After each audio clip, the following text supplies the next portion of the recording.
मंड्या ज़िले के श्रीरंगपटन में कल्लड़े प्रभाकर नामी एक शख्स के ज़रिए मुस्लिम ख़वातीन के ख़िलाफ़ नाजेबा अल्फाज का इस्तेमाल करने पर दावणगेरे मुस्लिम वक्कुटा ने ज़िला डिप्टी कमिश्नर के ज़रिए रियासती वज़ीर आला से मांग की है।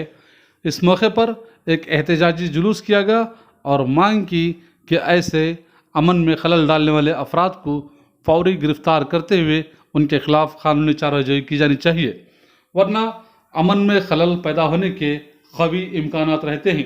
इस मौके पर टी असगर, शाहनवाज खान, हाकी आरिफ, इस्माइल ज़बीउल्ला और दीगर अहबाब शरीक रहे।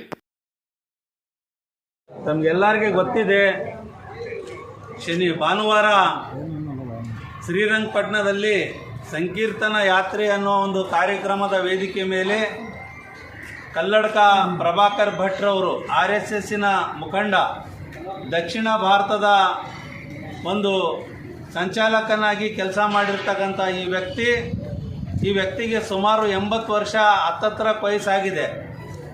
ಒಂದು ಸುಮಾರು 10 ಕತ್ತೆ ವಯಸ್ಸಾದರೂ ಕೂಡ ಆ ಕತ್ತೆ ಅಂತ ಬುದ್ಧಿ ಹೊಂದಿರತಕ್ಕಂಥ ಈ ವ್ಯಕ್ತಿ ಮಾತಿನ ಭರದಲ್ಲಿ ಆಗಿರ್ಬೋದು ಅಥವಾ ಬೇಕಂತಲೇ ಆಗಿರ್ಬೋದು ಮುಸ್ಲಿಂ ಮಹಿಳೆಯರ ಬಗ್ಗೆ ಅವಹೇಳನಕಾರಿಯಾದಂಥ ಪದಗಳನ್ನು ಬಳಸುವ ಮೂಲಕ ಇವತ್ತು ಹೆಣ್ಣು ಕುಲಕ್ಕೆ ಅವಮಾನ ಮಾಡಿದ್ದಾನೆ.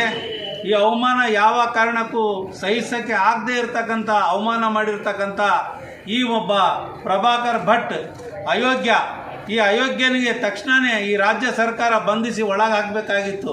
ನಾವು ಪ್ರತಿಭಟನೆ ಮಾಡೋಕ್ಕೆ ಅವಕಾಶ ಕೊಡಬಾರ್ದಾಗಿತ್ತು. ಇವತ್ತು ಸೊಮಾಟೊ ಕೇಸ್ ದಾಖಲಿಸಿ ಇವ್ರಿಗೆ ಇಂಥವ್ರಿಗೆಲ್ಲ ಒಳಗಾಗಬೇಕು. ಸಿದ್ದರಾಮಯ್ಯನವರ ಸರ್ಕಾರಕ್ಕೆ ಇವತ್ತು ಮುಸಲ್ಮಾನರು 95% ಮತವನ್ನು ಚಲಾಯಿಸಿದ್ದಾರೆ, ನಮಗೆ ರಕ್ಷಣೆ ಕೊಡ್ತೀರಾ ಅಂತ ಹೇಳಿ. ಆದರೆ ಸಿದ್ದರಾಮಯ್ಯ ಸರ್ಕಾರದಲ್ಲಿ ಇಂಥ ಹೇಳಿಕೆಗಳನ್ನು ಬರ್ತಾ ಇರೋದನ್ನು ಸಹಿಸೋಕ್ಕೆ ಸಾಧ್ಯ ಇಲ್ಲ. ಆದ್ದರಿಂದ ನಾನು ಇವತ್ತು ರಾಜ್ಯ ಸರ್ಕಾರಕ್ಕೆ ಮತ್ತೊಮ್ಮೆ ಮನವಿ ಮಾಡ್ತೇನೆ, ನಮ್ಮ ತಾಳ್ಮೆಯ ಕಟ್ಟೆ ಹೊಡೆಯೋಕ್ಕಿಂತ ಮುಂಚೆ ಇಂಥರನ್ನು ಒಳಹಾಕಿ ಬಂಧಿಸಬೇಕು. ಇವತ್ತು ಏನು ಹೇಳ್ತಾರೆ, ಮುಸಲ್ಮಾನರ ಸಂಖ್ಯೆ ಬಹಳ ಜಾಸ್ತಿ ಆಗ್ತಾ ಇದೆ ದೇಶದಲ್ಲಿ ಅಂತಕ್ಕಂಥ ಮಾತನ್ನ ಈ ಕಳ್ಳಾಕರ್ ಭಟ್ ಹೇಳಿದ್ದಾನೆ. ಆದರೆ ಈ 10 ವರ್ಷದ ಜನಸಂಖ್ಯೆ ಒಂದು ವಿವರ ನೋಡಿದಾಗ ಪಾರ್ಲಿಮೆಂಟ್ನಲ್ಲಿ ಹೈದರಾಬಾದಿನ ಸಂಸದ ಅಸದುದ್ದೀನ್ ವೈಸಿ ಹೇಳ್ತಾರೆ, ಇವತ್ತು ಗಣನೀಯವಾಗಿ ಅಲ್ಪಸಂಖ್ಯಾತರ ಮುಸಲ್ಮಾನರ ಜನಸಂಖ್ಯೆ ಕಡಿಮೆ ಆಗಿದೆ ಈ 10 ವರ್ಷದಲ್ಲಿ ಅಂತ ಹೇಳಿ. ಈ ಒಬ್ಬ ಸಂಸದ ಲೋಕಸಭೆಯಲ್ಲಿ ನಿಂತು ಜವಾಬ್ದಾರಿಯಾಗಿ ಮಾತನಾಡ್ತಾನೆ, ಇವತ್ತು ಅದು ರೆಕಾರ್ಡ್ನಲ್ಲಿ ಇದೆ. ಈ ಒಬ್ಬ ಭಟ್ಟ ಬೀದಿಯಲ್ಲಿ ನಿಂತು ಮುಸಲ್ಮಾನರ ಸಂಖ್ಯೆ ಜಾಸ್ತಿ ಇದೆ, ಹಿಂದೂಗಳು ಜಾಗೃತರಾಗಬೇಕು ಅಂತ ಹಿಂದೂಗಳಿಗೆ ದ್ವೇಷವಾಗಿ ಇವತ್ತು ಹೇಳುವಂಥ, ದ್ವೇಷ ಸಾರುವಂಥ ಕೆಲಸ ಮಾಡಿದ್ರು ಕೂಡ ಇವತ್ತು ಪೊಲೀಸರು ಸುಮ್ಮನಿದ್ದಾರೆ. ಇವತ್ತು ಒಂದು ಕಾರ್ಯಕ್ರಮದಲ್ಲಿ ಮುಸ್ಕಾನ್ ಎಂಬ ಹೆಣ್ಮಗಳ ಮೇಲೆ ಚಾಲೆಂಜ್ ಮಾಡ್ತಾನೆ, ನೀನು ಹೆಂಗೆ ಬರ್ತೀಯಪ್ಪ ಕಾಲೇಜಿಗೆ, ನಾನು ನೋಡ್ಕೊಂತೀನಿ ಅಂತ ಹೇಳಿ ಈ ಭಟ್ಟ ಧಮಕಿ ಹಾಕಿದ್ದಾನೆ ಅಂತ ಹೇಳಿ ತಕ್ಷಣ ಬಂಧಿಸಬೇಕು. ಈ ಷಂಡನ್ಗೆ ಮಕ್ಕಳು ಮಾಡಕ್ಕೆ ದಮ್ಮಿಲ್ಲ, ಅದಕ್ಕೆ ಬೇರೆಯವ್ರಿಗೆ ಹೇಳ್ತಾರೆ ನೀವು ಮಕ್ಕಳು ಮಾಡ್ರಪ್ಪ ಅಂತ ಹೇಳಿ. ಈ ಷಂಡ ಅಯೋಗ್ಯ. ಇವರು ಒಂದು ಹೇಳಿಕೆಯನ್ನು ಕೊಟ್ಟಿದ್ದಾರೆ. ಆ ಹೇಳಿಕೆ ಮುಸ್ಲಿಂ ಮಹಿಳೆಯರ ಮೇಲೆ ಒಂದು ಅವಹೇಳನಕಾರಿ ಹೇಳಿಕೆಯಾಗಿದೆ. ಆದರೆ ಆ ಕಲ್ಲಡ್ಕ ಪ್ರಭಾಕರ್ ಭಟ್ ಈ ದೇಶದ ಸಂಸ್ಕೃತಿಯನ್ನು ಅರ್ಥಕೊಂಡು ಮಾತಾಡಬೇಕಾಗಿದೆ. ಯಾಕಂತ ಹೇಳಿದರೆ ಈ ದೇಶದ ಸಂಸ್ಕೃತಿ ವಸುದೈವ ಕುಟುಂಬಕಂ ಅಂತ ಹೇಳಿ ನಡೆಯುತ್ತಿರುವಂಥ ಸಂಸ್ಕೃತಿ. ಇಲ್ಲಿ ಎಲ್ಲರೂ ಅಣ್ಣ ತಮ್ಮಂದಿರು, ಅಕ್ಕ ತಂಗಿಯರು. ಆ ಹೆಣ್ಣು ಮಕ್ಕಳು ಮುಸ್ಲಿಂ ಸಮುದಾಯಕ್ಕೆ ಸಂಬಂಧಪಟ್ಟವರಾಗಿರಲಿ, ಕ್ರೈಸ್ತ ಸಮಾಜಕ್ಕೆ ಸಂಬಂಧಪಟ್ಟವರಾಗಿರಲಿ, ಅಥವಾ ಅನ್ಯ ಕೌಮಿನ ಹಿಂದೂ ಸಮಾಜಕ್ಕೆ ಸಂಬಂಧಪಟ್ಟಂತಹ ಹೆಣ್ಣು ಮಕ್ಕಳಾಗಿರಲಿ, ಅವರು ನಮ್ಮ ಅಕ್ಕ ತಂಗಿಯರೋ ಅಥವಾ ತಾಯಂದಿರೋ ಅಂತ ಹೇಳಿ ನಾವು ಭಾವಿಸ್ತೇವೆ. ಆ ಮನಸ್ಥಿತಿಯನ್ನು ಇಟ್ಕೊಂಡು ನಾವು ನಮ್ಮ ಐಡಿಯಾಲಜಿಯ ಪ್ರೊಪಗೆಂಡಾ ಅಥವಾ ಅದರ ಬಗ್ಗೆ ನಾವು ಮಾತಾಡಬೇಕಾಗಿದೆ. ನಮ್ಮ ಐಡಿಯಾಲಜಿಯನ್ನು ನಾವು ಈ ಸಮಾಜದಲ್ಲಿ ಹಾಕಬೇಕಾದಾಗ ನಾವು ಬೇರೆ ಸಮಾಜಕ್ಕೆ ಅವಹೇಳನಕಾರಿ ಹೇಳಿಕೆಯನ್ನು ಕೊಟ್ಟು ಬೇರೆ ಸಮಾಜದ ಮಹಿಳೆಯರ ಮೇಲೆ ಅವಹೇಳನಕಾರಿ ಹೇಳಿಕೆಯನ್ನು ಕೊಟ್ಟು ತಮ್ಮ ಐಡಿಯಾಲಜಿಯ ಪ್ರೊಪಗೆಂಡಾ ಮಾಡುವರಂಥ ಈ ಮನುಷ್ಯರನ್ನು ಆದಷ್ಟು ಬೇಗ ಬಂಧಿಸಬೇಕು. ಆದರೆ ಕಾಂಗ್ರೆಸ್ ಸರ್ಕಾರ ಬರುವ ಮುಂಚೆ, ಸಿದ್ದರಾಮಯ್ಯರವರು ಬರುವ ಮುಂಚೆ ಏನೆಲ್ಲ ಒಂದು ಆಶ್ವಾಸನೆ ಕೊಟ್ಟಿದ್ರು, ಯಾರೆಲ್ಲ ಮೈನಾರಿಟೀಸ್ ಮೇಲೆ ಅಥವಾ ಈ ಸಮಾಜದಲ್ಲಿ ಕಿಡಿಗೇಡಿಗಳು ಯಾರಿದ್ದಾರೆ ಅವರನ್ನು ನಾವು ಬಂಧಿಸ್ತೇವೆ, ಅವರ ಮೇಲೆ ಸರಿಯಾದ ಮೊಕದ್ದಮೆಯನ್ನು ನಡೆಸ್ತೇವೆ ಅಂತ ಹೇಳಿದರು.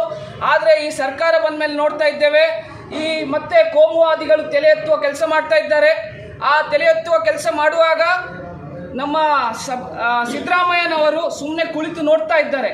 ಇದರಲ್ಲಿ ನಮಗೆ ತಿಳಿದು ಬರೋದೇನಂತ ಹೇಳಿದರೆ, ಸಿದ್ದರಾಮಯ್ಯ ಅವರ ಸರ್ಕಾರ ಇದು ಸ್ವತಂತ್ರವಾದ ಸರ್ಕಾರ ಅಲ್ಲ, ಬದಲಿಗೆ ಇದು ಒಂದು ಬಿಜೆಪಿಯ ಪ್ರೆಷರ್ನಲ್ಲಿ ನಡೆಯುತ್ತಿರುವ ಸರ್ಕಾರ ಎಂದು ಕಾಣಿಸ್ತಾ ಇದೆ ನಮಗೆ.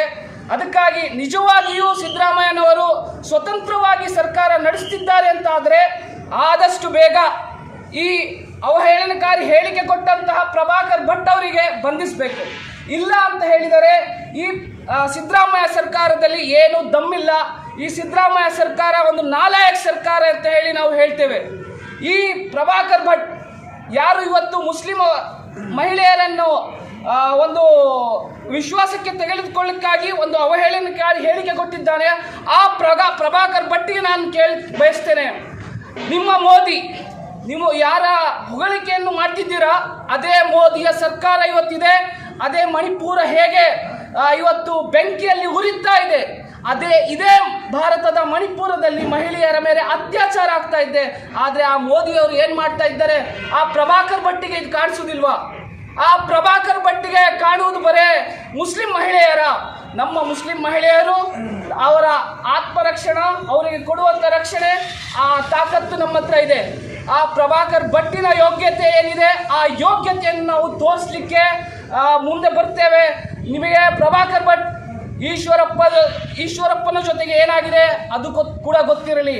ಇನ್ನೊಂದು, ನಮ್ಮ ಸಮಾಜದಲ್ಲಿ ಸರಿಯಾದ ಒಂದು ನಾಯಕತ್ವ ಇಲ್ಲ ಅಂತ ತಿಳಿದುಕೊಂಡು ಕೂತಿರುವಂತಹ ಎಲ್ಲ ಕೋಮುವಾದಿ ನಾಯಕರಿಗೆ ಒಂದು ಮಾತನ್ನು ಹೇಳಲಿಕ್ಕೆ ಬಯಸ್ತೇನೆ. ನೀವು ಮಾಡುವಂತಹ ಯಾವುದೇ ಅವಹೇಳನಕಾರಿ ಹೇಳಿಕೆ ಅಥವಾ ನೀವು ಸಮಾಜದಲ್ಲಿ ಕೆಡುಕುಗಳನ್ನು ಉಂಟು ಮಾಡುವಾಗ ನೀವು ಒಂದನ್ನು ನೆನಪಿಟ್ಟುಕೊಳ್ಳಿ, ಈ ಪ್ರಕೃತಿ ನಿಮಗೆ ಬಿಡುವುದಿಲ್ಲ. ನಮ್ಮ ಸಮಾಜ ಶಾಂತಿಯಾಗಿದ್ದರೂ ಕೂಡ ಈ ಪ್ರಕೃತಿ ನಿಮಗೆ ಬಿಡುವುದಿಲ್ಲ. ಅದಕ್ಕೆ ಸರಿಯಾದ ಉದಾಹರಣೆ ಈಶ್ವರಪ್ಪನ ನೀವು ಏನಾಗಿದೆ ಸ್ಥಿತಿ ನೋಡ್ಕೊಳ್ಳಿ. ಸದ್ಯದಲ್ಲೇ ಈ ಪ್ರಭಾಕರ್ ಭಟ್ಟಿನ ಸ್ಥಿತಿ ಕೂಡ ಹಾಗೆ ಆಗುತ್ತೆ. ಇವರಿಗೆ ಒಂದು ಮೂಲೆ ಗುಂಪಿಗೆ ಸೇರಿಸುವ ದಿನಗಳು ಹತ್ತಿರ ಬರ್ತಾ ಇದೆ ಎಂದು ಕಾಣಿಸ್ತದೆ. ಹಾಗೆ ಈ ಪ್ರಭಾಕರ್ ಭಟ್ಟನ್ನು ಆದಷ್ಟು ಬೇಗ ಬಂಧಿಸಬೇಕು.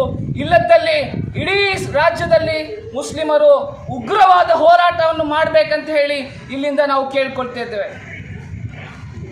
ಮಾತಾಡಿದ ತಪ್ಪು, ಅವ್ರ ಮೇಲೆ ತಕ್ಷಣವೇ ಕಾನೂನಾತ್ಮಕ ಕ್ರಮ ಕೈಗೊಳ್ಳಿ ಅಂತ ಏನು ಮನವಿಯನ್ನು ಸಲ್ಲಿಸಿದ್ದೀರಿ. ಈ ಮನವಿಯನ್ನು ಇದೇ ದಿವಸ ಮಾನ್ಯ ಜಿಲ್ಲಾಧಿಕಾರಿಗಳ ಮುಖಾಂತರ ಮುಖ್ಯಮಂತ್ರಿಗಳವರಿಗೆ ತಲುಪಿಸಿ ಅವ್ರ ಮೇಲೆ ಸೂಕ್ತ ಕ್ರಮ ಆಗ್ರಹಿಸಿದ್ದೀರಿ. ಅದನ್ನ ಮಾನ್ಯ ಮುಖ್ಯಮಂತ್ರಿಗಳವ್ರ ಗಮನಕ್ಕೆ ನಾವೆಲ್ಲ ಕ್ರಮ. Thank you.